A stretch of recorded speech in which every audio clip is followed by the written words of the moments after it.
Hey, you made it. It's good. Sit down. We're almost ready to go. So we're going to be talking about something a little different today. No, actually it's pretty close to the same. It's about teachers and how you should never trust a teacher. In fact, never trust a teacher. I love teachers. I am one. My wife is one. Teachers are great and we need them. But you never should trust what they teach you. And yes, that includes myself. Why? Deception. There are too many corrupt, lying liars who are posing as good-hearted and well-meaning pastors, seminarians, theologians, professors, instructors, writers, and YouTubers. And some of these lying liars don't know that they are a source of lies. They have deceived themselves and are passing that deception on to you. And that deception is killing us. So, the best thing that I can do is encourage you to never trust me or anyone who is in my position. I have a thing about deception. I really do. I hate it, I despise it, and I want to stamp it out wherever I see it. And I am horrified at the thought that I could be a source of deception. Nothing scares me more than the thought that I could lead you into deception.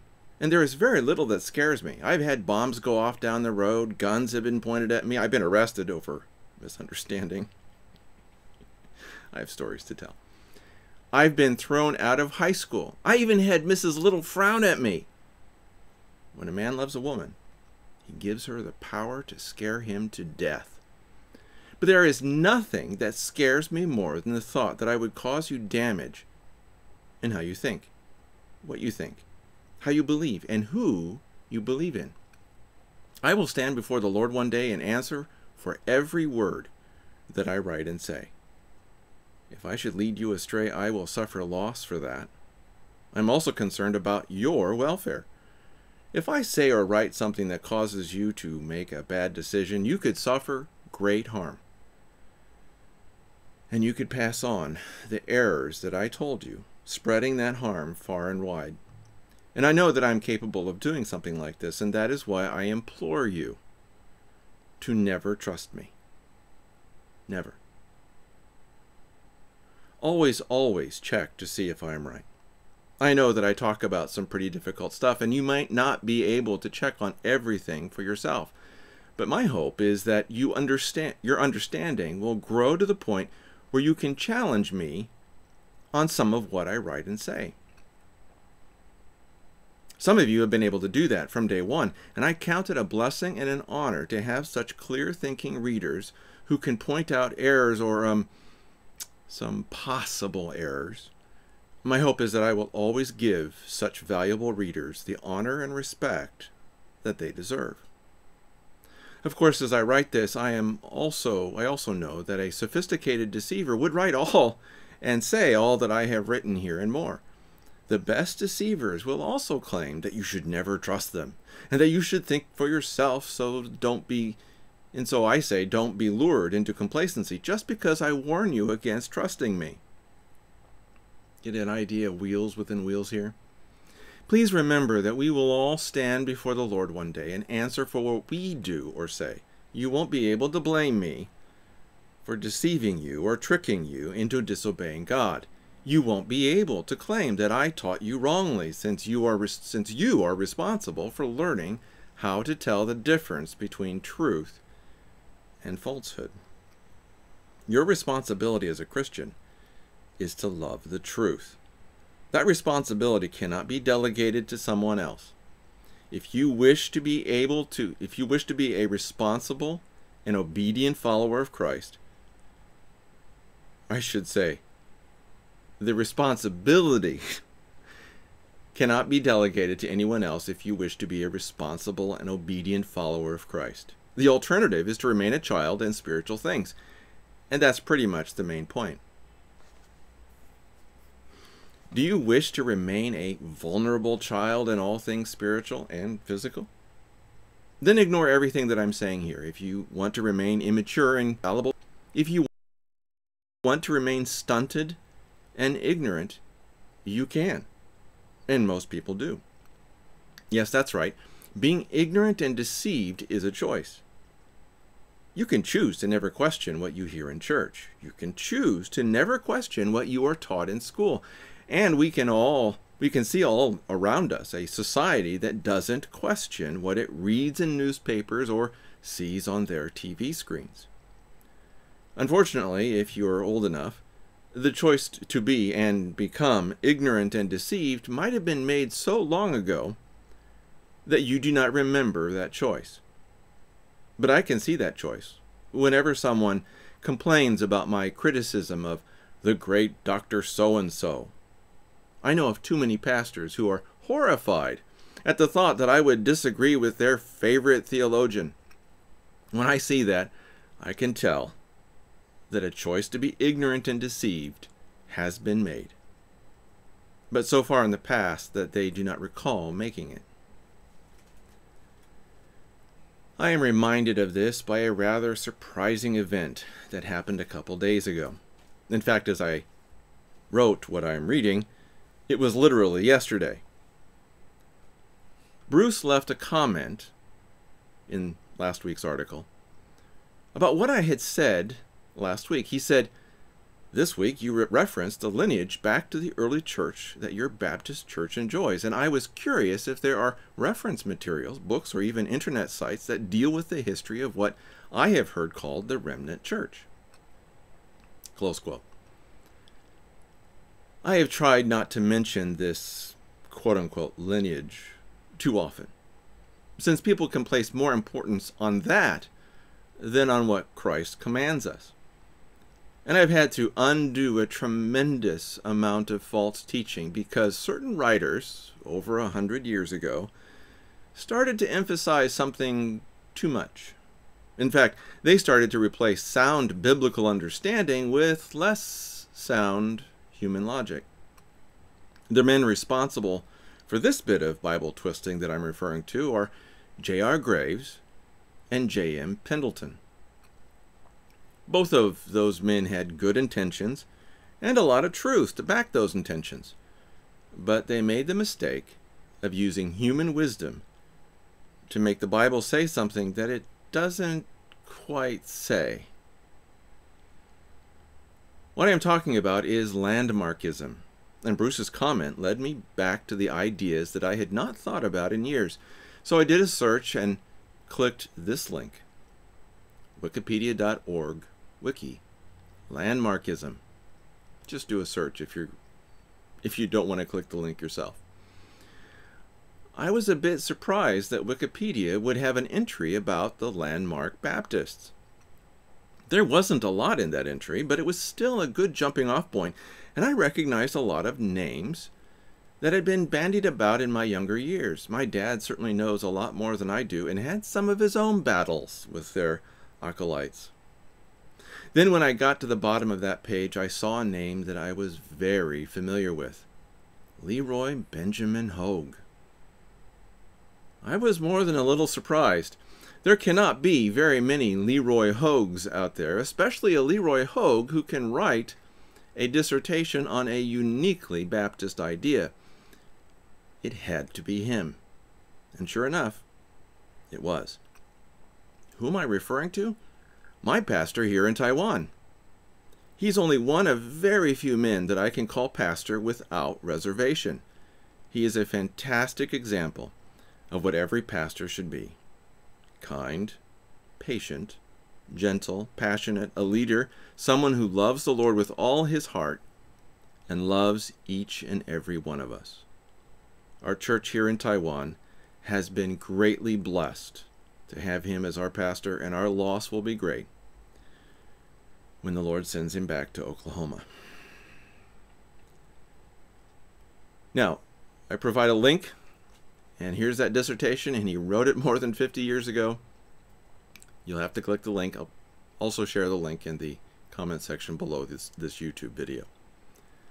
Like so many historical movements, Landmarkism has its roots in the mid-19th century.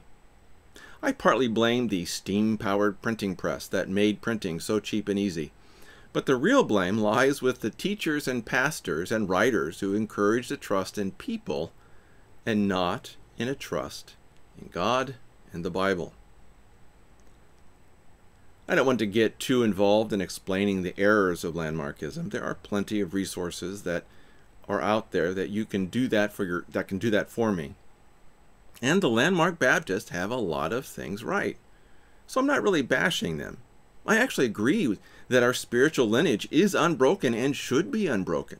In fact, my biggest problem with this movement is that most of them are hard-hearted Parushim, Pharisees. And they taught me to be one of them. It said shiver in the article. I just shivered. And it was real. Okay. Please, never be a Pharisee, a Parosh. Never. The Christian Parushim have earned the wrath of God because they lost their ability to love, to forgive, and to understand the core principles of the Bible. As I said to Bruce, some of those guys are really mean-spirited. They know their Bible, but they became far too proud of themselves, and I fear that many of them have lost everything. How did they do that? By placing their trust in a teacher. These men did not ask themselves whether there were any errors in this landmark idea. They didn't stop to ask whether they were inserting human logic and ignoring the logic of God. And you might think that their errors are small, and I would agree with you. But just remember that big errors always start out small. Always. In fact, you can't get to the big lie without the conditioning that you receive from a lot of small lies. When I wrote about Rick Wiles a couple weeks ago, I knew that he didn't become a deceiver overnight. That level of deception takes time and starts out small. And Rick Wiles is really mean-spirited. What Rick did to Zach Drew was despicable. How dare he trash a young man like that? Sure, Zach was probably unwise. You might even claim that Zach was incredibly foolish. But his errors and foolishness were a private thing. I'm not even certain that it happened the way that Rick described. Here's what I mean, and there's a link to the video. I fast-forwarded to just after the 14-minute mark where Rick lays into Zach. And I am horrified by this. The arrogance, pride, and venom in the next few minutes from that link just flies out of Rick's mouth. Never listen to a man that is full of so much poison. I do not care how much truth someone like Rick has. I don't care about that person's intelligence or his command of the facts if that person doesn't have love. This should be our guide. And it's from 1 Corinthians 13, verses 1 through 7, quoting the ASV. If I speak with the tongues of men and of angels, but have not love, I am become sounding brass or a clanging cymbal. And if I have the gift of prophecy and know all mysteries and all knowledge, and if I have all faith so as to remove mountains and have not love, but have not love, I am nothing. And if I bestow all my goods to feed the poor, and if I give my body to be burned, but have not love, it profiteth me nothing. Love suffereth long, and is kind. Love envieth not. Love vaunteth not itself, is not puffed up, doth not behave itself unseemly, seeketh not its own, is not provoked, taketh not account of evil, rejoiceth not in unrighteousness, but rejoiceth with the truth, beareth all things, believeth all things, hopeth all things, endureth all things. Please note this is 1 Corinthians 13, verses 1 through 7. Note, I'm using the ASV instead of the KJV because people have stumbled over the King James Version's use of charity instead of love. We don't use charity as a synonym for love anymore, and The original Greek word is agape. I'm sorry, agape. Pronounced agape, or agape. I'm sorry, Rick, but you don't have any love. I'm sorry, my Landmark Baptist brothers. Few of you have any love. I'm sorry, post-trib brothers, but few of you have any love. I'm sorry if you follow a teacher that does not have any love. You will be infected by their lack of love. Or I'm sorry, but if you follow a teacher that does not have any love, you will be infected by their lack of love, and then you will lose everything. I have one more example, and it's an especially bitter one. I had a teacher, a man who I cared about a great deal. In fact, both he and his wife were very close to me and taught me much in the early years of my Christian walk. His wife was very knowledgeable, but a false teacher who valued herself more than God. This man's wife had much truth, but no love. She twisted his faith in Christ and even poisoned my teacher's relationship with other Christians, and even his own children. Then one day, she left him, and for 10 years he was free from the poison that she injected into his spiritual life. He began to fellowship with other Christians. He began to attend a church that was led by a loving and kind pastor. He began to flourish as a follower of Christ. His relationship with his children improved, and for those 10 years he was a true follower of Christ in every way that I could tell. Then his wife came back to him. I remember the day when I heard that she was back. I was worried. My worries came true in every way. My teacher stopped his fellowship with other Christians. He stopped going to church. His relationship with his children began to fail again. My old teacher is still alive, but he has lost everything. Yes, he has the woman that he loves, but he sacrificed his relationship with God. He and his wife think that they are Christian. They'll certainly tell you this with great conviction, but their fruit is poison. I have learned in the worst way possible never to trust a teacher. No matter how much you might love or respect your teachers, no matter how right they are in so many areas, you must always test the truth of what they say. Always. Never. Never accept what someone says at face value. Never. Always check to see if a certain thing is true. Read the Bible for yourself so that when a spiritual ambush occurs, you will have the tools and armor to defend yourself. My own spiritual life was poisoned by this wife of my teacher, and my teacher allowed it. And for far too long, my fruit was bitter and damaging to others. My life was not pointing people to Christ. I was not reflecting the light of Christ into a dark and dying world. I am grateful that the Lord dragged me away from this couple and set me on a different path. If what I write or say is of any value to you, it is only by the grace of God. I'm a living, walking, talking example of why you should never trust a teacher.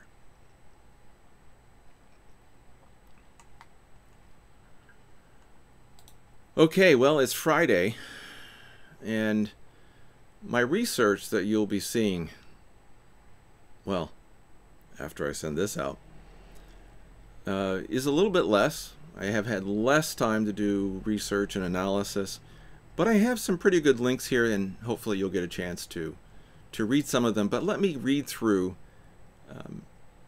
the comments that I have left on some of the more important links that I have in the research section. The first one is titled 3 Lessons from the Jordan Peterson versus Kathy Newman Debate. If you haven't seen that, now's your chance. Remember when I told you last week about the big lie and big liars? Well, Jordan Peterson and the Kathy Newman debate has demonstrated the hollowness of the left. And here is our favorite, at least my favorite, debunker of Islam, i.e. polemicist. David Wood has come through with his own excellent analysis of how the left attacked Jordan Peterson, reacted to Jordan Peterson, and then how they will pillory and vilify Jordan Peterson. It is an exceptionally well done presentation that you should listen to. I have been on the receiving end of these tactics for decades. But David puts these stratagems into words that are extremely concise and understandable. He describes what they are doing, how they do it, and this should help you see all the more clearly when you or someone else become a target. I get these attacks on almost a weekly basis. How about you? Here's another one. Command and control. China's Communist Party extends reach into foreign companies. From the Washington Post. The Red Dragon. I'm reluctant to make the comparison between China and the seven-headed and ten-crowned dragon that gave power to the beast. Remember, there are two beasts in Revelation. But I see China's influence growing and reaching out into the world. China is not reluctant to use immoral means to get what it wants. Chinese empires, of which this is but the latest, have never been concerned with the luxury that we call morality. So, such a psychopathic entity as the Chinese Communist Party should be of concern to all of us as it gains a bigger reach across the globe. Please also notice something else. And this is probably more important than you think, so pay attention. There's a picture of Xi Jinping approaching the podium, at least in this Washington Post article, approaching the podium to give one of his hugely long-winded speeches. What is he wearing? European clothing. Please remember that I've spent 22 years in Asia. I have, reluctantly, traveled the world. How you dress is a sign of your cultural homage, and allegiance. Mr. Xi, again it's really pronounced Xi, and the rest of the Chinese Communist Party is making a statement by how they dress. And they know exactly what they are doing when they make that statement. Please pay attention to this. Chinese culture is not like our own and has a different way of dress, and you can find elements of that tradition even here in Taiwan. Now, I just did a search for Mao Zedong's pictures. I noticed that he also was not wearing traditional Chinese traditional dress. He was sort of a hybrid between Western dress and Chinese. It's almost as if he was attempting to bridge the gap. He didn't wear a tie, but his collar was Western. When did China start this cultural shift towards the West? When they started wearing ties and suits and all that. Hu Yaobang. He started out, as his predecessors, wearing Mao's hybrid clothing. But he ended up wearing Western clothing. I'm not going to bother pinning down the exact year, but it looks like the late 70s or early 80s. Remember when Nixon opened up China to the West? Right. Not a coincidence. However, that was and is a two-way street. Opening up China to the West also opens up the West to China. And I'm concerned about that influence. I see it at work in my little perch here in Taiwan, and I see it moving out into the world. After Ezekiel's fire, if I am right about Ezekiel's fire, we will see if China rises to take over more of the globe. It certainly would be natural for them to do so. Remember that red dragon in Revelation. Again, I'm not saying that this is China. I'm not. But there's a question. Anyway. Oh, and I can't end without making some mention of the horrifying publication where I saw this, the Washington Post. It is such a horrifying, stupid, and moronic publication, and their masthead proclaims that democracy dies in darkness. Those morons are creating the darkness. And you just can't fix stupid. The next one is many wars, too many enemies. Here is the last part of the article, quote, "Like the Romans, we have become an empire, committed to fight for scores of nations with troops on every continent and forces in combat operations of which the American people are only vaguely aware. I didn't know There were 1,000 troops in Niger, said Senator Lindsey Graham when 4 Green Berets were killed there. We don't know exactly where we're at in the world militarily and what we're doing. No, we don't, Senator. As in all empires, power is passing to the generals. And what causes the greatest angst today in the imperial city? Fear that a 4-page memo worked up in the House Judiciary Committee may discredit Robert Mueller's investigation of Russiagate. Close quote. Did you just figure this out, Pat Buchanan? It's the writer of the piece, Pat. I truly wish that America was about goodness, righteousness, and morality. I really do. Unfortunately, America has only been about those things when forced by the American public to be those things. Since the American public is no longer interested in those things, there is no one to force the government and military to be those things. Why are we no longer interested? Because the Christians have corrupted themselves. And yes, the body of Christ was the only thing blocking the rise of empire in America. Now we revel in the idea of empire. But like the Roman Empire, we are about to reach the end of our rope. With the Romans, it was the gold and silver mines in Iberia. When they ran out, the empire had to become more vicious. With the American empire, it's oil. And it's running out. At least, the stuff we can get to. Expect the American empire to become far more vicious than we have ever seen. However, if the empire is to survive, it will need to retreat from some of her obligations. Of course, I do not want the empire to survive. I want the empire to voluntarily give up her power and retreat to her borders. The empire should give help to strategic assets such as the Persian Gulf, Israel, Taiwan, Singapore, and South Korea. Everyone else needs to stand on their own feet.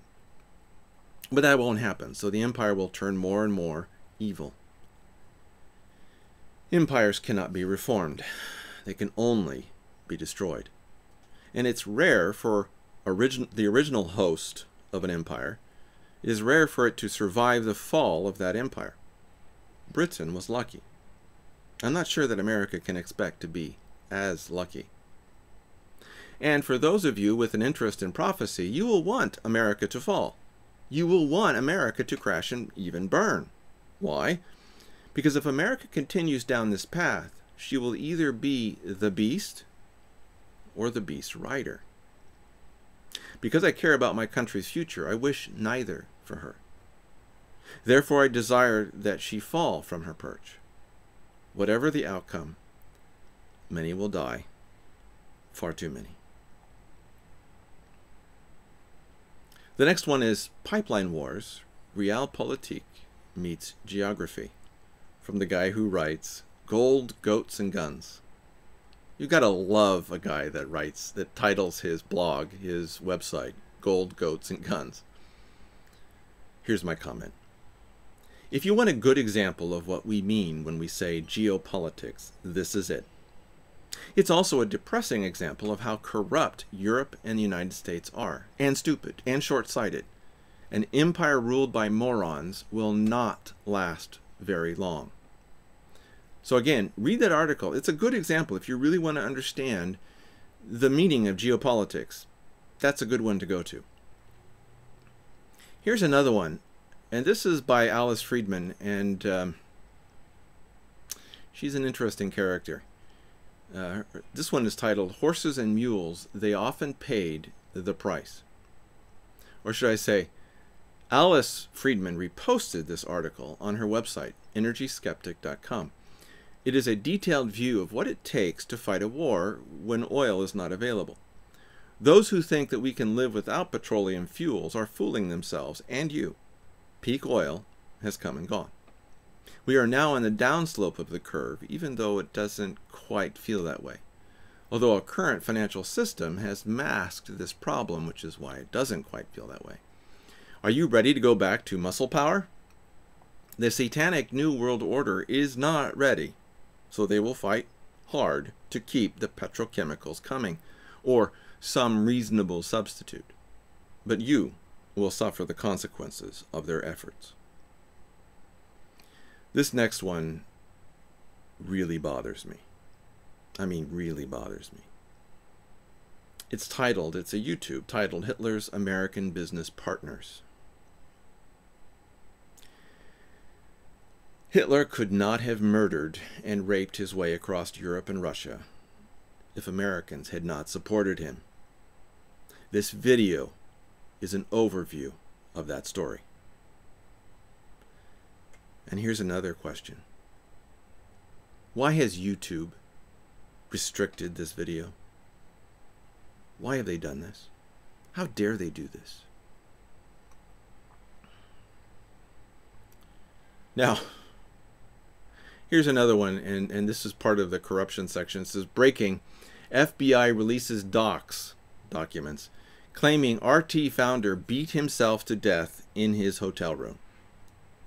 My response was, wow. This is right up there with reports that people committed suicide by shooting themselves in the head twice. Come on, FBI.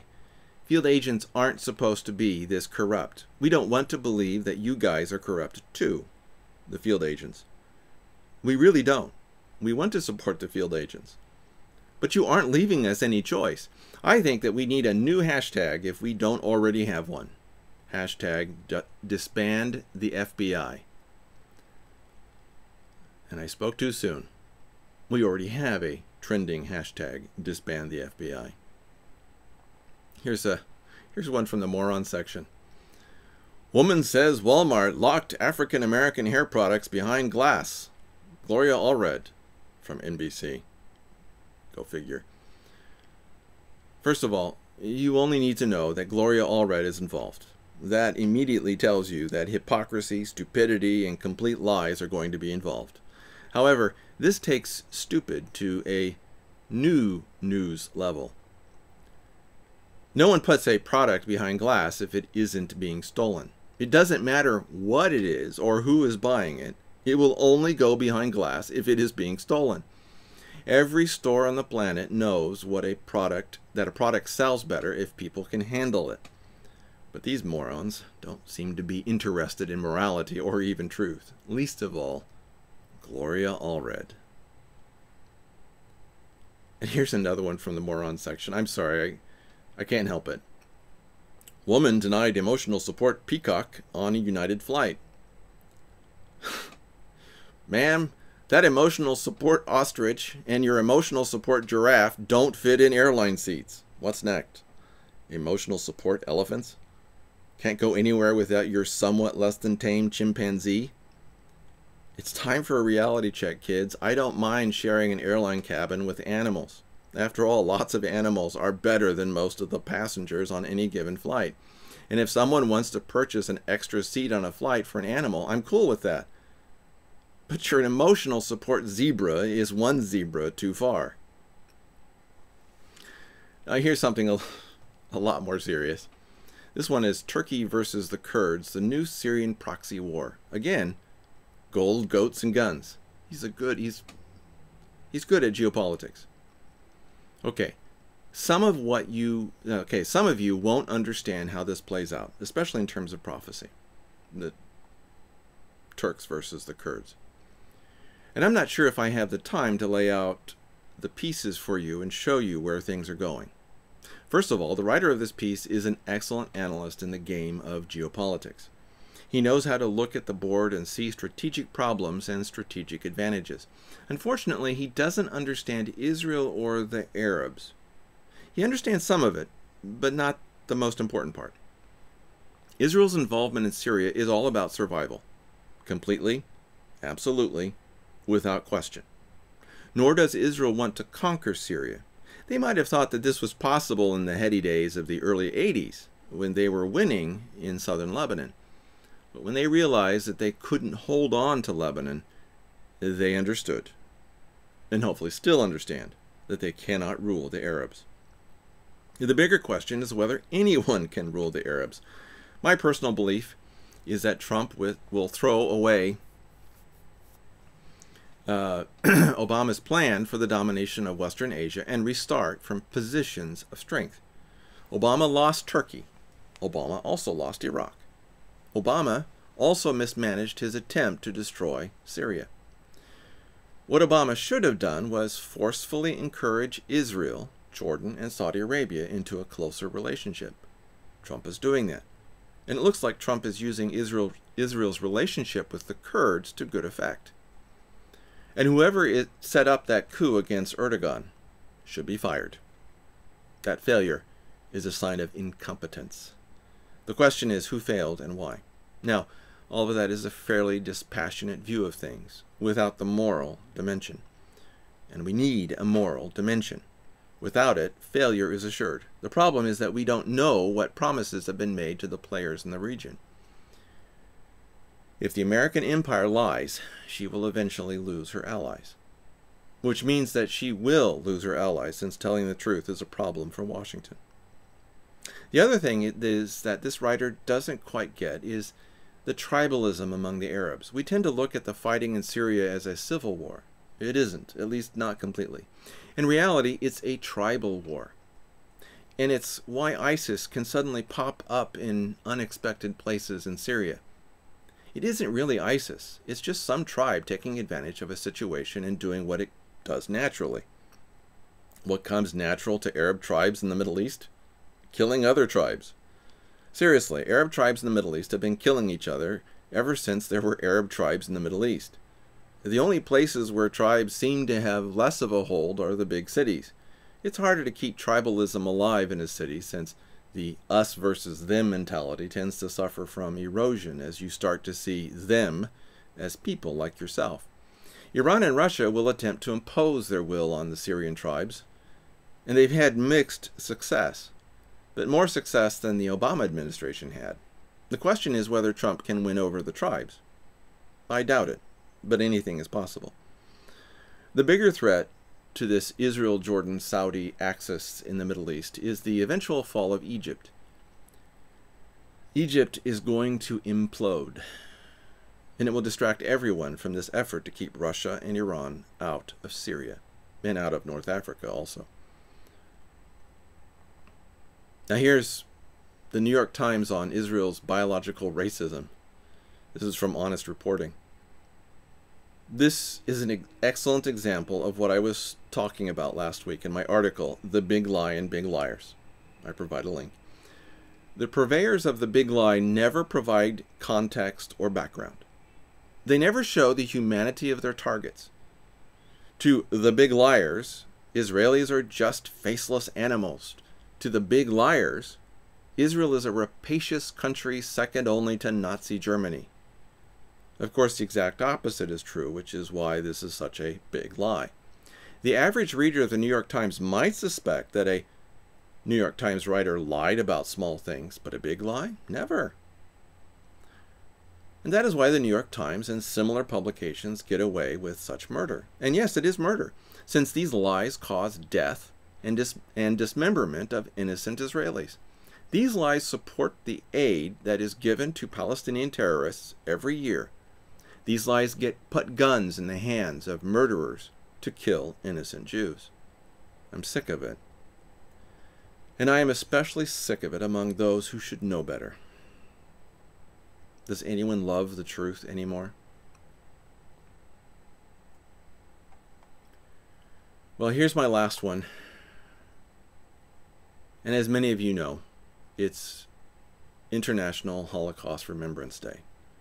Israel has a different day, and I tend to look at that as the day that I think of as Holocaust Remembrance Day. But this article is in honor of Holocaust Remembrance Day, and this person would like to remember Japanese diplomat Chiune Sugihara, who saved thousands of Jews from certain death at the hands of the Nazis. My response: wow, this guy was a hero. Here's a quote from the article. It was only in his last years that his courageous story came to light, and only after his death on July 31st, 1986, that the government acknowledged his acts of conscience. In 1992, a monument to Sugihara was unveiled in his hometown of Yaotsuko, thanks to an innovative support to an initiative supported by former Prime Minister Noboru Takeshita. There's also a museum in the town dedicated to his life and memory. Perhaps the following words of June Sugihara are the most eloquent on his contribution to humanity. He said, "I took it upon myself to save the refugees. If I was to be punished for this, there was nothing I could do about it. It was my personal conviction to do it as a human being." Close quote. And then there's this, quoting from the article. The following is a personal story from Bare Naked Islam reader Jane in Canada about her own family's indebtedness to Mr. Sugihara and his wife.